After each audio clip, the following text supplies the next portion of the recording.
Today is March 5th, 2021. Welcome to the Kindle Chronicles podcast.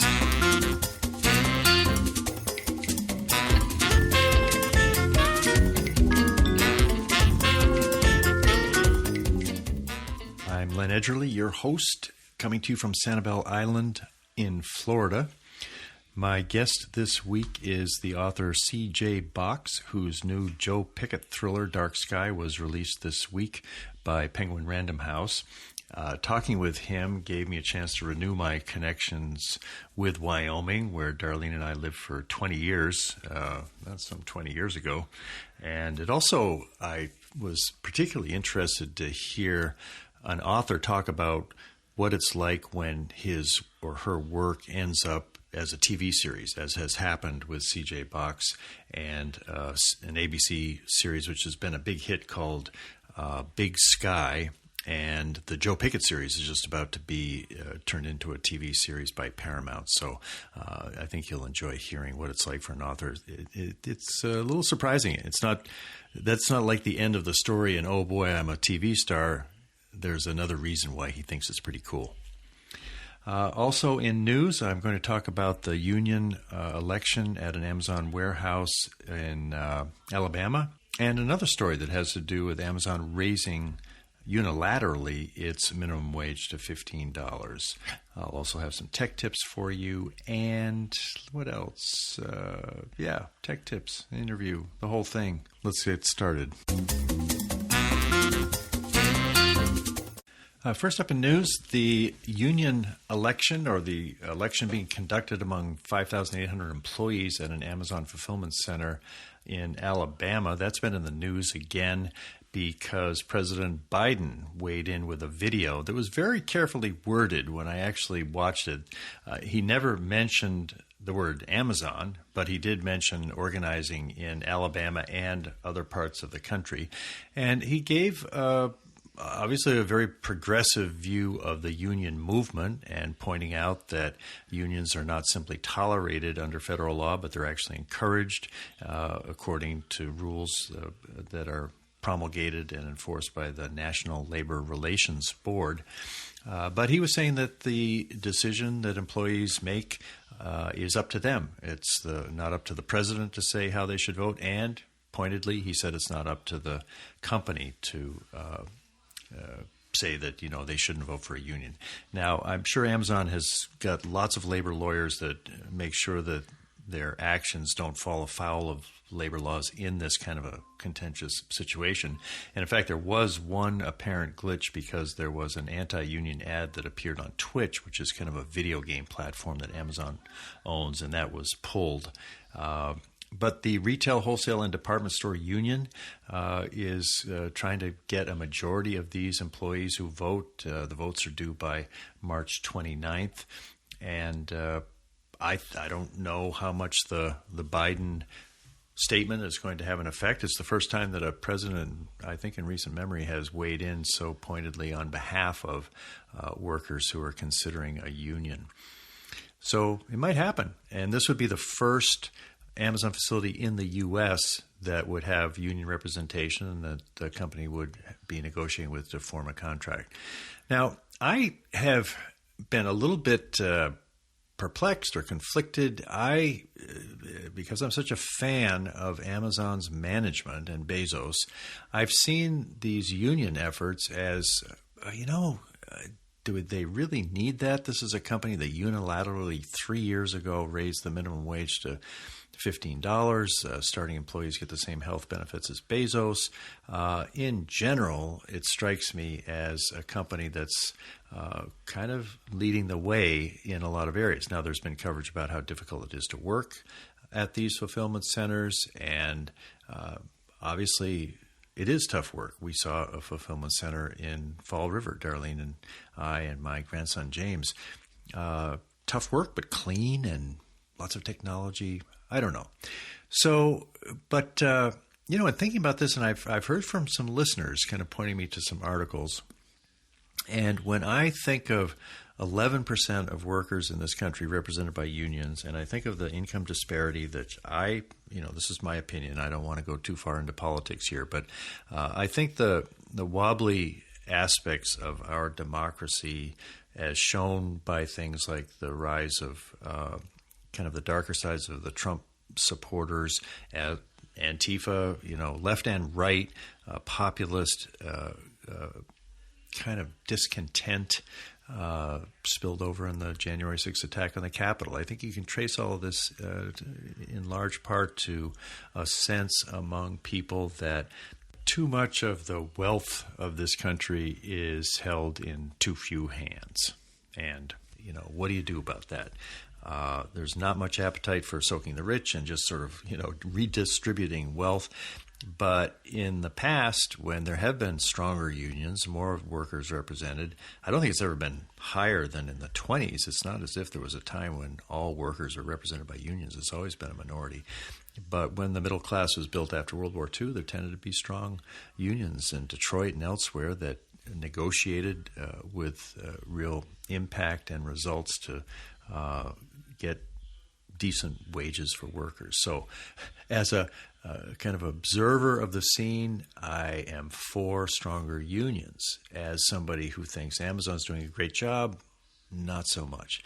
But what I figured out is I think it's possible to be both for Amazon as a well-run company that treats its workers well, obviously there's issues, and for a union to organize an Amazon facility and possibly spread through other facilities in the U.S.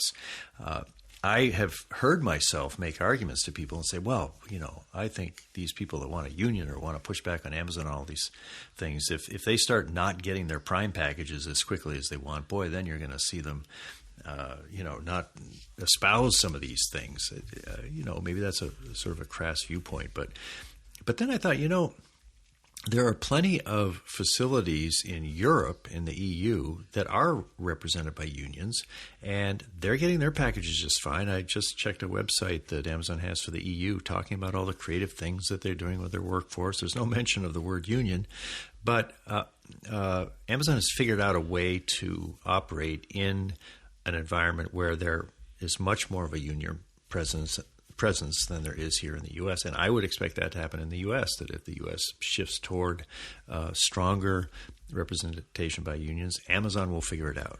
And maybe they treat the unions as customers, and so therefore they get treated really well.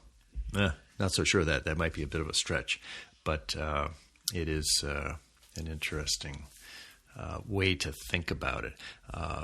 If the union is voted in by a majority of the voters, it would take a long time to negotiate a contract. I studied some labor issues at Harvard Business School, and a fascinating area. And I also was on a union negotiating committee for management when I worked at the gas company. We met at a hotel, and the union guys would come in, and it was quite dramatic. And I left impressed at the game, at the way it was played, that there was a kind of an equal, or at least a varying perspective on the two sides of the table. And when they reached an agreement, and the company I worked for had an excellent labor lawyer that kind of guided us in management in negotiating this, and the other side was capable too. And you had the feeling that by the time these things were thrashed out, and there was threats of strike, we were all aware of what happened if we failed.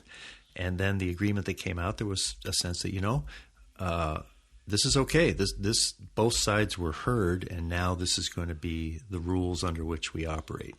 So that's my take on Amazon and the union. Now, coincidentally, there's a second news story. I'll have a link to this. This was in the New York Times, written by Ben Castleman and Jim Tankersley, March 5th, today. Headline, when Amazon raises its minimum wage, local companies follow suit. And this is a study which came out from some economists at the University of California, Berkeley, and Brandeis. And it showed that since 2018, when Amazon raised its minimum wage to $15 an hour, it's actually a little higher than that now, it had an effect on raising wages in the areas where Amazon operates, and sometimes in smaller companies, sometimes in bigger. So there's kind of a ripple effect, not only benefiting the hundreds of thousands of workers that Amazon employs in the U.S., but that it had an impact on other companies. This is without any union negotiations. It wasn't the result of union activity. So it kind of, maybe that's a counter to what I just said about the need for the union or the benefits of having a union. But this is an interesting story and well reported, with also some indication that where the minimum wage was increased, it did not have a meaningful reduction in the number of jobs. And that's something that I think people are often concerned about, especially when there's talk about a federal minimum wage change or an increase. There's a quote in the story from Jay Carney, Senior Vice President for Amazon, saying the company is conscious of its impact that its policy might have on other employers. He says, "We knew that by doing it, we would encourage other employers to do the same, and if that happened, then it would put upward pressure on wages in general, which would be good," he said. I want to thank those of you who have sent thought-provoking links to me and help me to change my mind or evolve in my thinking on this. And I'd love to hear from anyone who would like to weigh in on this topic. You can send me an email at podchronicles@gmail.com. First tech tip, I'll give you an update on my experience with the new Echo Show 10. That's the device that has the rotating screen. We have it set up in the area that's next to the dining room and the kitchen area, the main room of the house here in Sanibel. And it's pleasing because if I'm in the kitchen and I say, "Hey, what's the weather?" The screen turns around as if she's listening to me and obviously can figure out where the voice is coming from. That's kind of a clever aspect of it, which, I can't say it's really worth $250 for the cost of it. The part of it that I think is going to be more useful for me is the ability to drop in on my dad in case of an emergency or some need that he might have, and to see a rotating screen in his living room that I could control with the Alexa app on my iPhone or from one of my other devices here. I haven't been able to get it to work so far, and I spent some time with Amazon tech support today. We did all various things. We restarted the Echo Show. We closed down the Alexa app, and it kept coming up against an error saying this is not working, try it later. It might be that our internet is funky here, and there's evidence of that in some other problems that I've had, including the interview with Chuck Box. So I look forward to trying out that part of it, and I'll let you know what I find out when I'm able to do it. Guven Vidovine sent me a link to an interesting website. It is Eink.link, and it's created by someone named Doug Belshaw. This came from a Boing Boing piece. And the idea is based on what they still call the experimental browser on a Kindle. I just looked on my Kindle Oasis, and there in the main menu from the home page, if you go to settings, you'll see experimental browser. When you open it up, you get a browser, and it is slow and it's hard to read. You can kind of spread your fingers to make the type bigger, but if you're doing anything at all, I would be setting my Oasis down and getting my iPhone or my iPad or one of my other screens and getting on a browser. But maybe you're stranded on the beach. Maybe you didn't bring your phone. All you have is your e-ink Kindle. Well, the idea of this Eink.link is that to try to find websites which don't have so much bloat from graphics, and so you could go in and find books. There's a link to Project Gutenberg. There's some weather links, different links that people have put in. There's only 21 links there at this point in 6 categories. So it's sort of a nub that I think the creator hopes people might fill in. And there's a place at that site where if you have a link that you think would look good on an e-ink Kindle, then you can add it. And so maybe this site would grow. I like the idea of it. I think that I'm not really likely to use it, but I do like it because it reminded me that there still is an experimental browser on the e-ink Kindles, and it's something you can check out if you have an interest in it. Actually, it has a relationship to the third tech tip, and this was sent to me, a link to a Wall Street Journal article sent by Garrett Riley. The title is How New E-Ink Tablets Combine the Best of Kindles and iPads. This is something which, I've seen the pieces, but I haven't seen it put together as well as it was in this story. And the writer, Alex Cranz, and this was published a couple of days ago, talks about the Onyx Boox Nova 2. That's a $420 7.8-inch e-ink reader tablet. I think that one's color. The Pocketbook InkPad Color, which I talked about last week, I think, that's being sold at Good e-Reader for $329. And then the Remarkable 2, which I have, that's $399 plus a $49 stylus. And the point of all of these is that the ones that have color, the Remarkable doesn't, enable the aspects of color, and then also there's writing and note-taking and things that you can do that you can't do on just a straight Kindle, and you can do them at the beach or in lighting conditions that just don't work for an iPad. So that's where you get this kind of hybrid idea. Seeing this article makes me wish that Amazon would come out with a product like this. And it also makes me wish that I had followed up on an idea that I had when I was in Seattle last September at the product preview. At the end of it, I had a chance to just go up to Dave Limp. He was in the back of the audience. He's the head of the Kindle area. I had the earlier Remarkable tablet, and I just wanted to tell him, I said, I love this thing, and I wish Amazon might come out with something like this device that you could read on an e-ink screen and you could write on it. I think I made that pitch to him, but what I remember is he saw the tablet and he simply said, "How do you like that thing?" And I said, "I like it a lot." That may have been the extent of the conversation. But my idea was that when I got home, I said, I'm going to send, via my PR person that I know there, something to Dave Limp, and I'm going to write a Amazon 6-page memo. And I had this idea that they should introduce the Kindle Scribe, which would be a larger screen, maybe about the size of the Remarkable tablet. I could read all my Kindle books, and I could annotate them, and that the engineers there would figure out the big problem with this, which is no matter what the font size was, if I had annotated or underlined something in one of my Kindle books, it would be preserved as I made the font larger or smaller. That would be hard, but it was also hard to make a Kindle that could download books wirelessly. So I was just going to put that out in front of them. I never did get to it, and I kind of wish I had, because I think it's a good idea. And as I see this Wall Street Journal article talking about this productive new kind of hybrid, and the hybrid part of it is because of the color e-ink, which I've sort of poo-pooed. I don't really feel a great need for color e-ink, but when I think about a tablet that, okay, it has color, that's great. It's sort of like an iPad in that area.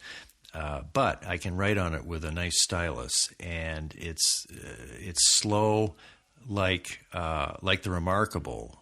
The Remarkable, I have this thing where when I'm analyzing numbers, I pick up the Remarkable tablet, and I just think more left-brained on that device, and I do good work figuring out things that have to do with numbers. When I'm sketching out an episode of the podcast or doing something really creative, I do it in Notes with all the color that's available on my iPad Pro. This is a very interesting place for innovation in the coming years as e-ink gets better and as people come up with creative ideas for screens. Now, that one, the Free Write Traveler is another example of creative things that are being done. There's a very purposeful keyboard for people who are writing drafts, and I continue to write drafts that I've got a few that I've got to edit so that I can make them final things. But I kind of love the idea that there is new technology out there, and things which we'll have a chance to try, and some of them are going to succeed and be just part of the mainstream arsenal of our devices that we use, especially if we're in kind of the writing area or we're voracious readers that really like to try new ways to read. Good article. I'll have a link to it in the show notes. Time now for the interview. C.J. Box and I overlapped in Wyoming during my 20 years living in Casper, but I don't think we ever met in person. I think we knew of each other. Since Darlene and I moved to Denver in 2000, his career as an award-winning writer of contemporary Western thrillers has taken off in a big way. Dark Sky, the 21st book in his Game Warden Joe Pickett series, was released on Wednesday of this week, March 3rd, by Penguin Random House. The next morning at 6:30 a.m. Mountain Time, he'd already had one interview before connecting with me by Skype.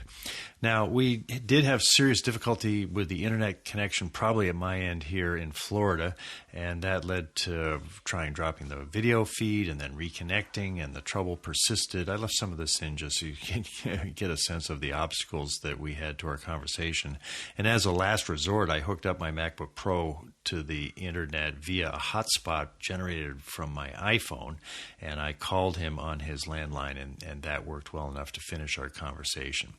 I began by asking Chuck if he has any publication day rituals that he observes when a new book comes out. It's been very odd, very kind of feels weird, like it really is not really pub day, but because I'm doing this from home, so yeah. But my ritual is usually getting on an airplane. I bet. Yeah, that's different. The audio's a little shaky to me. Let's turn off our video and just keep the bandwidth for talking to each other. I think that may be smoother. Yeah, I think that might be a little better.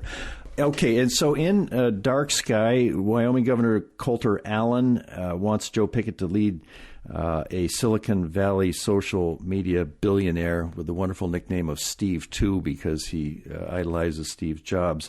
Why does the governor want Joe Pickett to take this character on an elk hunt in the Bighorns? The main reason is that Wyoming is reeling economically, and with fossil fuels going down, now being banned, but in the book, the purpose is that the governor feels that Joe Pickett can guide this billionaire on a very successful elk hunt, a good experience, that he might consider putting some massive server farms in the state. So Joe is threatened with his job and the loss possibly of his agency if he doesn't pull it off. So Joe feels obligated, and he greets the billionaire at the airport, the billionaire and his entourage, to take him into the Bighorn Mountains for a very traditional kind of elk hunt that he hopes is successful. Of course, it goes wrong. Very. Our audio is still weak here. I'm going to hang this up and call you back just on the landline. All right, we'll get this.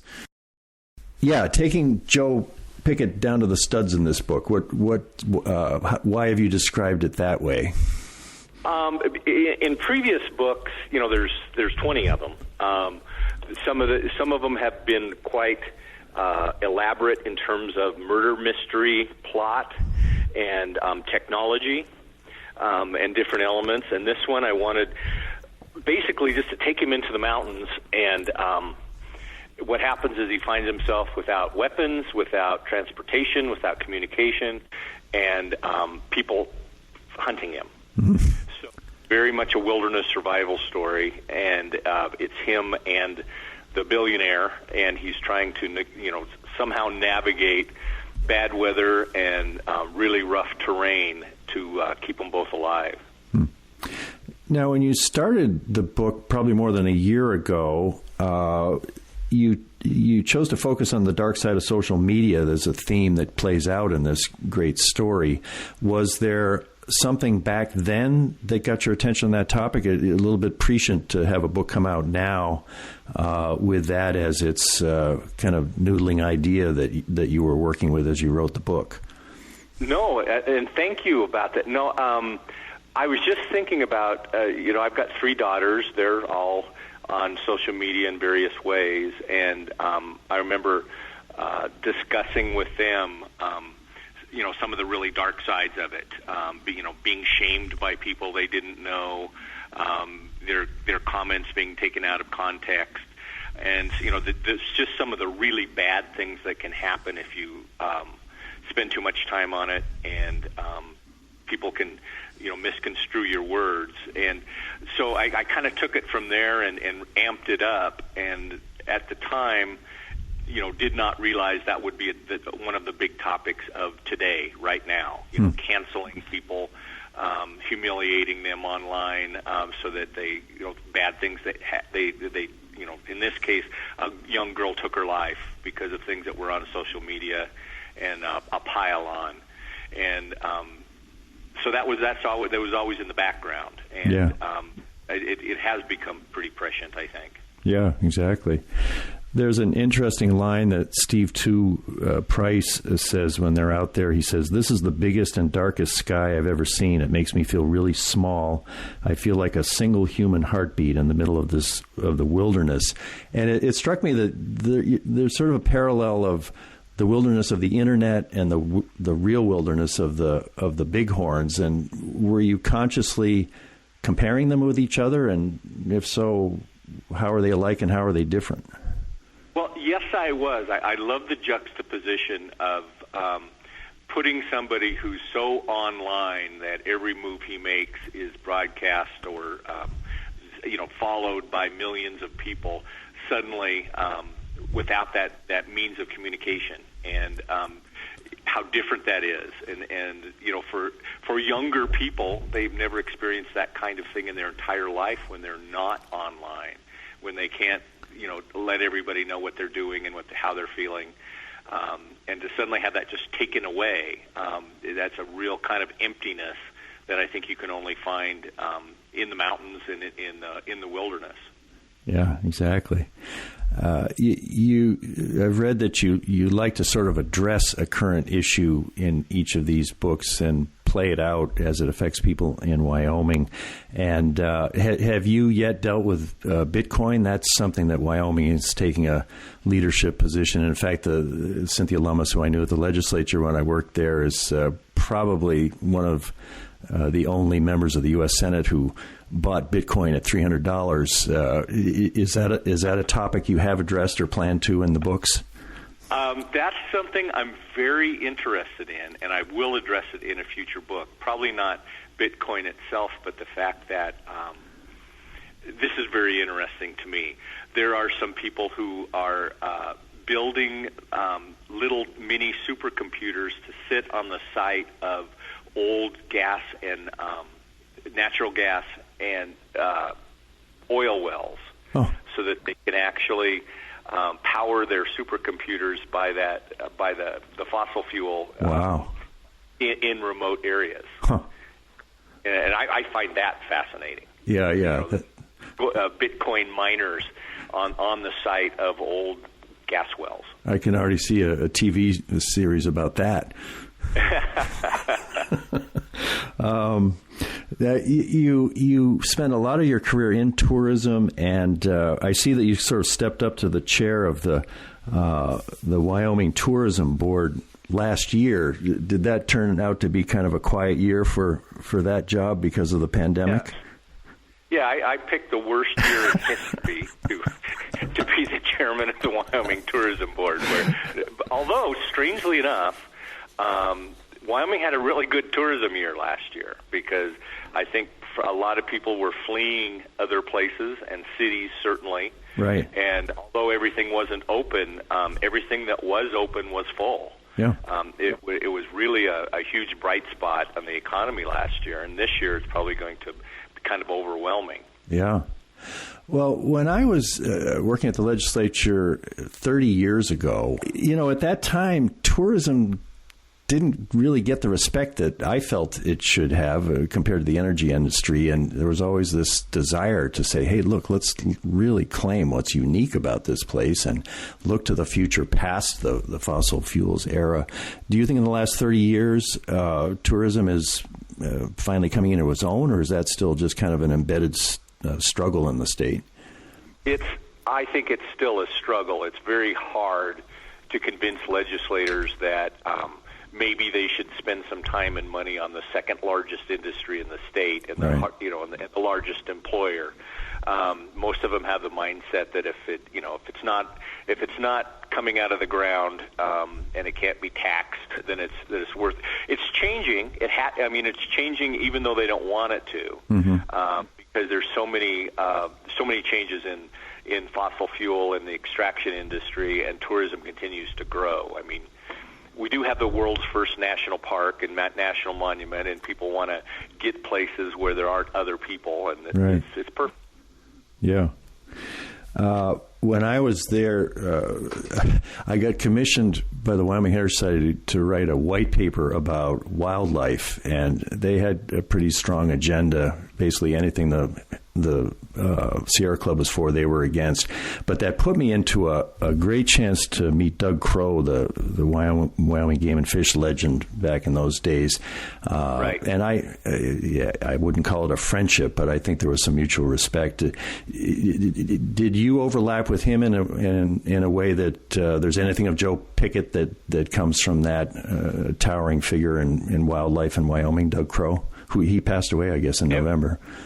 I've always heard his name. I never met him. I based Joe Pickett more on kind of just a typical game warden. Many of whom I've met who have a lot. They have a lot of different kind of duties and responsibilities, and they're very much autonomous. They've got districts 5,000 square miles, and it's just them. And, they drive around in their green pickups with their Labradors in there. And at the time I was first thinking of writing a book, which became Open Season, I was doing ride-alongs with a local game warden. And I realized this was the best protagonist for this particular story. So that's how it got started. It wasn't so much anyone at the headquarters in Cheyenne, but basically the boots-on-the-ground game warden. Right. You said that Joe Pickett makes an unusual protagonist for a long-running series. If you knew he was going to last this long, would you have chosen a different character, or what is it about him that makes him a challenge to last this long? Well, I would not have. As it turns out, I'm glad I made the decisions I did at the time. I was not. When I wrote the first book, was not thinking of a series. I was thinking of a standalone book.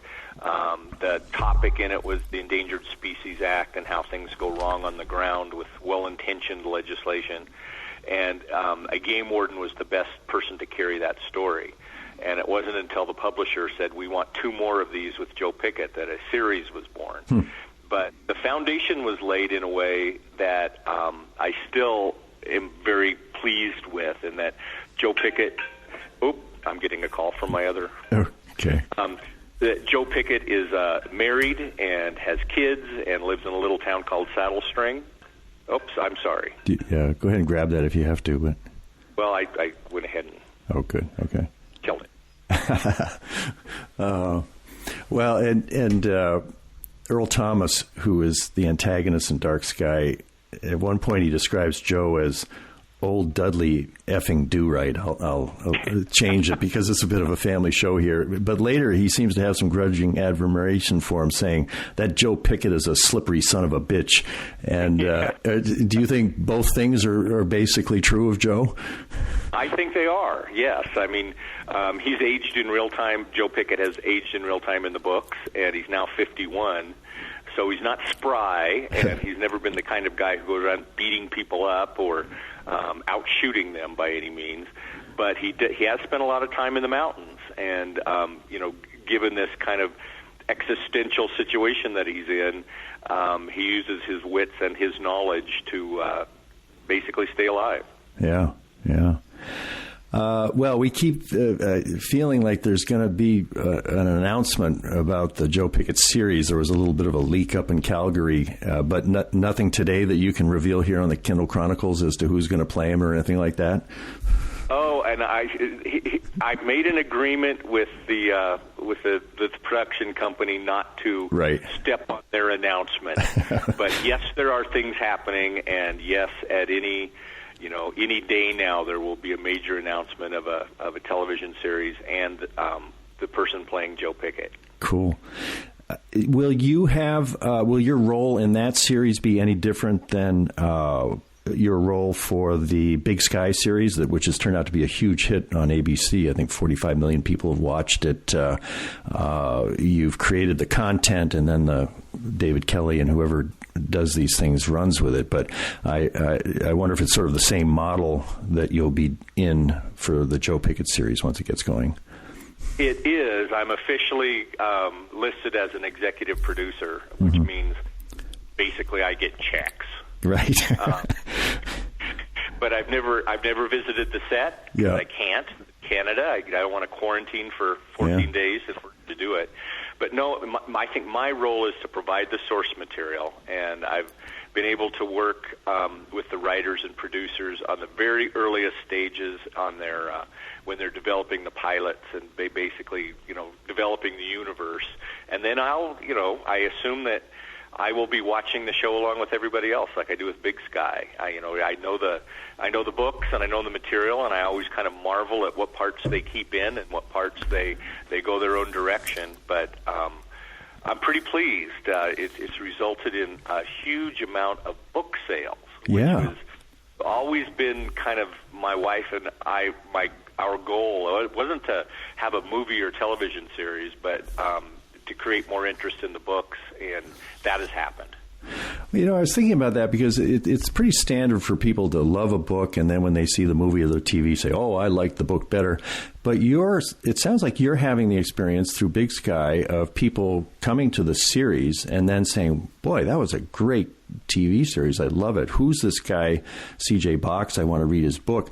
Do those people sort of do the reverse when they fall in love with the TV show and then they read the book? They say, "Well, this is okay, but I love the TV show better"?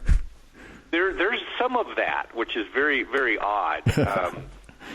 When people say, "Hey, your book is different than the show," as if it's my fault. I changed it. Yeah. There is a little bit of that, but I don't pay that much mind. Right. Most people, 90% say, "Boy, the book is better," and that's no secret. People always think the books are better than the TV show, or with the exception of Jaws, maybe. The books are better. Yeah.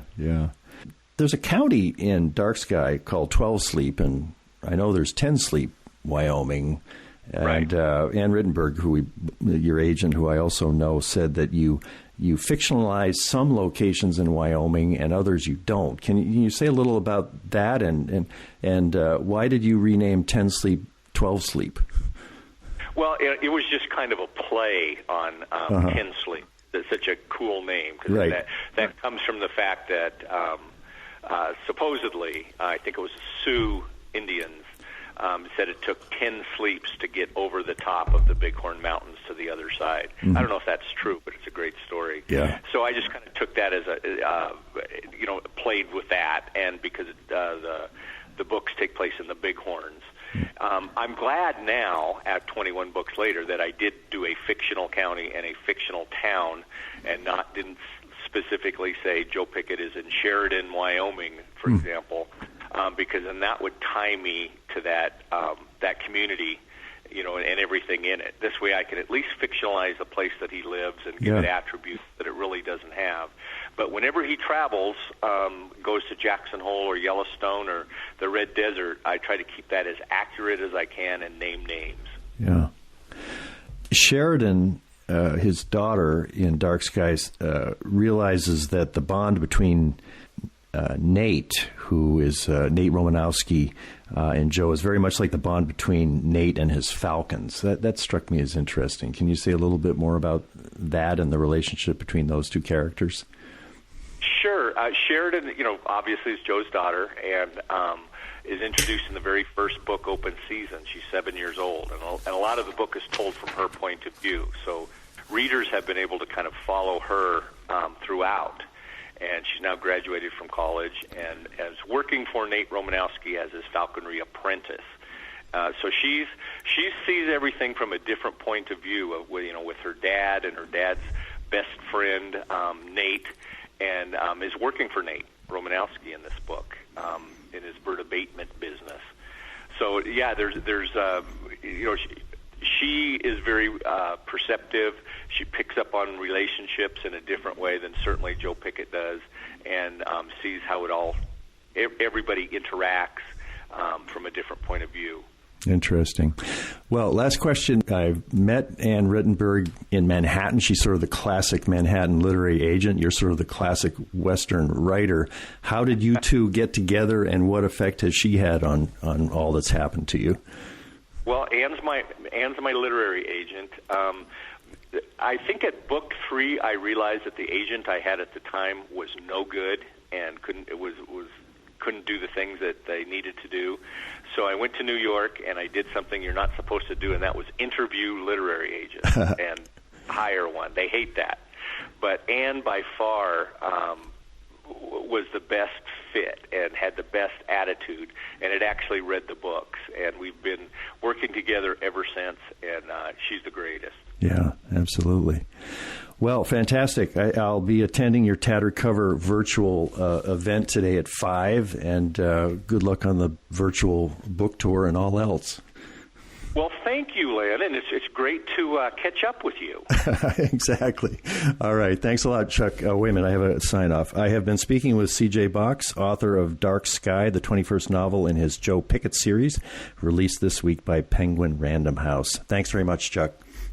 Thank you. That was fun, especially because it gave me a chance to catch up with what's going on in Wyoming, and that's where Darlene and I met. We were married in the 1980s. Wyoming is a state like none other. It's sometimes described as a small town with very long streets, and that's a good depiction of the state. And Chuck Box is an excellent ambassador for it to the world, I think. As we got started, Chuck conveyed greetings from Bob Budd, an old friend of mine from my days lobbying at the Wyoming State Legislature. At the time, Bob was the executive director of the powerful Wyoming Stock Growers Association, and I was a new arrival from a place called Providence, Rhode Island, working for the Wyoming Heritage Society, which was an ally of the stock growers in many of the battles of the day at the Capitol, primarily pitting industry groups against environmental groups. And to say that Bob was skeptical of where I really stood on the issues of the day is to understate the understandable wariness that he approached me with at first. But over the years, I came to respect him and enjoy his integrity and bullheaded commitment to his association's members. We formed a nice friendship over the time. He's also a very funny guy. I enjoyed imagining Chuck Box telling Bob perhaps a couple of days ago, guess who's going to interview me about my new book for this for his podcast, Len Edgerly. I can just see Bob Budd with a wry smile saying, "You don't say, tell him hello for me." Maybe he was chewing a wad of tobacco, although I see he's married with 3 kids, so his chewing days may be behind him. Those were good days, and even as my life path has returned me to the East Coast, a good piece of my heart will always be in the wide, honest spaces of the Cowboy State. I also want to say how much I've enjoyed the Big Sky series on ABC. It is a dark story, but the acting and the scenery from British Columbia are mesmerizing, as is the source material from C.J. Box. I loved it when he expressed surprise that some viewers actually blame him for how the TV series differs from the book. Let's remember which came first, right? I can't wait to learn who will play the part of Joe Pickett in the series, which will be filmed out of Calgary, Alberta. That's it for this week. My guest next week is going to be Chris Bailey, author and narrator of an Audible original titled How to Train Your Mind. I am listening to this for the second time. I was really affected by the first time I listened to it. That's why I reached out to Audible to see if I could arrange for an interview, and luckily that's going to happen next week. It's a thoughtful and very precise presentation of the benefits of meditation, not from kind of the spiritual path version of it, which is what my experience is with Zen, but just productivity, people who meditate and the science behind it. And his whole background is as a productivity expert. And then somewhere in there, he started seeing the effects of meditation, and so he's done this. And he's got other books about it as well. But I'm really looking forward to talking to him, partly just because I've got questions about my own meditation practice that I hope to ask him and to get useful information about. And I'm also going to be interested to see what he thinks of putting this material in an Audible original. At this point, it doesn't exist as an ebook or any other form. The only way you can hear this thoughtful presentation about meditation, how to train your mind, is via Audible. And it is available on the sort of more affordable Audible Plus membership as opposed to the Audible Premium Plus or whatever they call it. And it's a good read of maybe 3 hours. Highly recommended if you have an Audible membership. I'm going to be in a clubhouse room tomorrow at 4 p.m. Eastern Time. The title of it is CJ Box is Coming to TV with Len Edgerly. I will interview the best-selling author this week for Friday's Kindle Chronicles podcast. Please join me for the after show on Saturday for the latest on plans to bring Joe Pickett to TV. So that maybe we'll catch some CJ Box fans, but also anybody listening to the show. You don't have to have read CJ Box or basically be talking about anything that has come up. We can talk about Amazon's union election or whatever else is on your mind. But we had a nice time. There were 3 of us in the room last week, and I think I'm going to try it on a weekly basis as a way just to hear feedback from listeners that I can actually hear with your voices. It's pretty neat.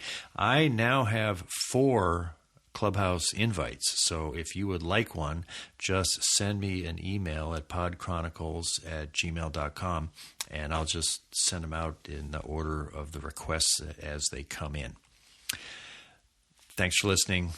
It's I don't see any golfers out there because it's nighttime looking out on the golf course at the dunes. I finally played 9 holes there, and it wasn't pretty, so I ended up walking the last 2 holes and deciding that I've enjoyed shooting golf balls at the driving range and having some good lessons with Mike the Pro, but I think probably it would take too much investment of time to get to a level of playing golf that would be really much more than frustrating. In 7 holes of golf, I managed to lose 5 of the balls that I started with, and not a good ratio. But it was beautiful out there with the ibis and knowing the alligator was nearby. And I have some sadness to think I'm not going to be golfing in my later years, unless I change my mind, which I might. Thanks for listening.